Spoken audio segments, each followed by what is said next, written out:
ත්‍රස්තවාදය නිසා දශක 3කට අධික කාලයක් අනෙක දුක්ගැහැට මැද ජීවත් වූ වන්නේ ජනතාව හමුදාවට බාර වුණේ ඇඳිවත පමණක් ඉතිරිවයි. දින ගණනාවක් නිරාහාරව සිටි ඔවුන්ට කඩිනමින් ආහාර පාන හා වෛද්‍යාධාර ලබා දීමෙන් අනතුරුවයි සහන ගම්මාන වෙත යොමු කිරීම සිදුවන්නේ.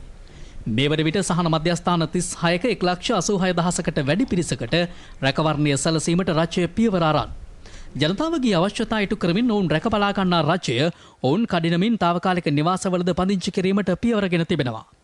එම ජනතාවට වේලි ආහාර සහ අනෙකුත් අවශ්‍යතාද සැපයනවා. ස්වේච්ඡා සංවිධාන වලින් මේ කාර්යයට ලැබෙන්නේ අනගි සහායක්.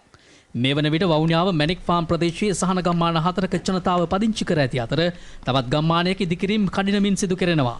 ඔවුන්ගේ මුල් ගම්බිම්වල මෙම ජනතාව කඩිනමින් පදිංචි කරවීම රජයේ අරමුණයි.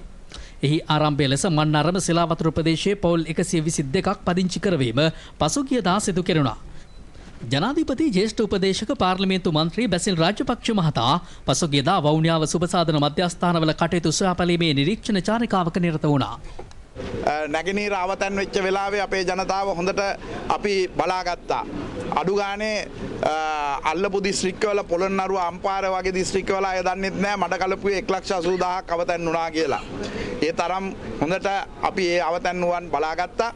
මෙවරත් අපි ආඩම්බරයෙන් කියනවා අපේ විරෝධාර රණවිරුවන් ජීවිත පරිත්‍යාගයෙන් මුදවාගෙන ඒ නිදහස් කරගන්න ජනතාවට අපි අවශ්‍ය සියලු පහසුකම් අධිකාරී ජනාධිපතිතුමාගේ නායකත්වයේ එතුමාගේ පුද්ගලික අධීක්ෂණය යටතේ ඒ වගේම ආරක්ෂක ලේකම්තුමා ඇතුළු හමුදාවේ ත්‍රිවිධ හමුදාවේ පොලිසිය සියලු දෙනාගේ සහයෝගය ඇතුව අපි ඒ කටයුත්ත කරනවා.